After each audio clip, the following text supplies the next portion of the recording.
જામનગરના ખીજડીયા પક્ષી અભયારણ્યમાં વિદેશી પક્ષીઓનું આગમન શરૂ થઈ ગયું છે। દર વર્ષની જેમ આ વર્ષે પણ હજારોની સંખ્યામાં વિદેશી પક્ષીઓ જામનગર પહોંચી ગયા છે, જેને નિહાળવા માટે મોટી સંખ્યામાં પ્રવાસીઓ પણ પહોંચી રહ્યા છે।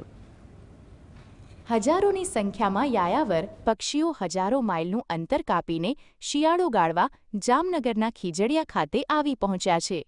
ખીજડીયાને વિદેશી પક્ષીઓ માટે શિયાળાની રાજધાની પણ કહેવામાં છે। દર વર્ષે શિયાળા દરમિયાન વિદેશી પક્ષીઓ જામનગર જિલ્લામાં રોકાણ કરવા માટે આવતા હોય છે।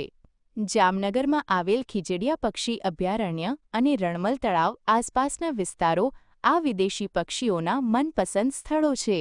ખાસ કરીને રણમલ તળાવમાં મલાડ નામનું પક્ષી પણ જોવા મળ્યું હોવાનું લોકોએ જણાવ્યું હતું। અત્યારે ખીજડીયા પક્ષી અભયારણ્ય અને રણમલ તળાવ પક્ષી પ્રેમીઓમાં આકર્ષણનું કેન્દ્ર બન્યું છે। सब कुछ अच्छा लगा।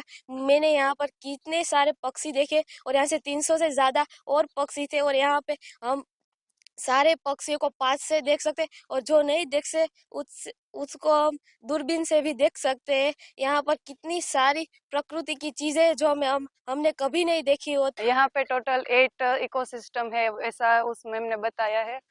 उसमें वेटलैंड इकोसिस्टम है, ग्रासलैंड है, फॉरेस्ट इकोसिस्टम है, then after the island ecosystem है।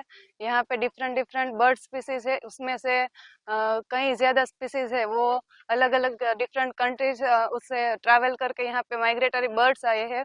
उसके अलावा यहाँ पे रेप्टेलियन स्पीसीज है, उसके बारे में भी मैम ने हमें बहुत ज्यादा इंट्रोडक्शन दिया और उसकी हमें जानकारी दी।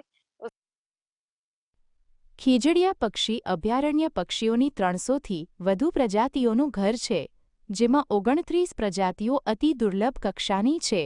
આ ઉપરાંત Mongolia, Pakistan, Serbia, Iran, Afghanistan, South Africa, South America, Siberia વગેરે દેશોના 170 પ્રજાતિના યાયાવર પક્ષીઓ દર વર્ષે અહીંના મહેમાન બને છે। આ પક્ષી અભયારણ્ય 600 હેક્ટરથી વધુ વિસ્તારમાં ફેલાયેલું છે। ગુજરાત સરકારના વન અને પર્યાવરણ વિભાગના આંકડા મુજબ વર્ષ 2023-24 દરમિયાન અહીં 300 પક્ષી પ્રજાતિઓ નોંધાઈ હતી, જે 2024-25માં વધીને 332 થઈ છે। આ સ્થળ મીઠા અને ખારા પાણીના દુર્લભ સંગમ માટે વિશેષ ઓળખ ધરાવે છે। આ અનોખું ઇકોલોજીકલ બંધારણ પક્ષીઓ માટે વૈવિધ્યસભર નિવાસસ્થાન પૂરું પાડે છે।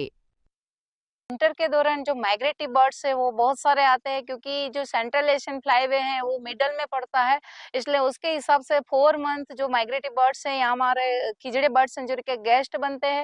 यहाँ पे डिफरेंट टाइप के बर्ड्स मिलेंगे, मतलब के डक की वेराइटी है, पोचार्ड की वेराइटी है, स्ट्रोक की वेराइटी है, किंगफिशर के बहुत सारे बर्ड्स है।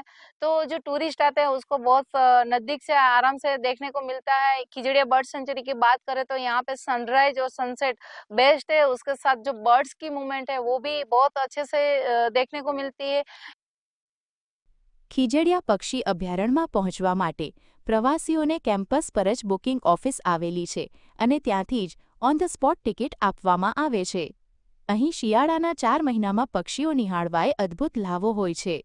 ત્યારે સવારના 6 વાગ્યાથી લઈને સાંજના 6 વાગ્યા સુધી પક્ષી અભયારણ્યમાં બુકિંગ મળી શકે છે।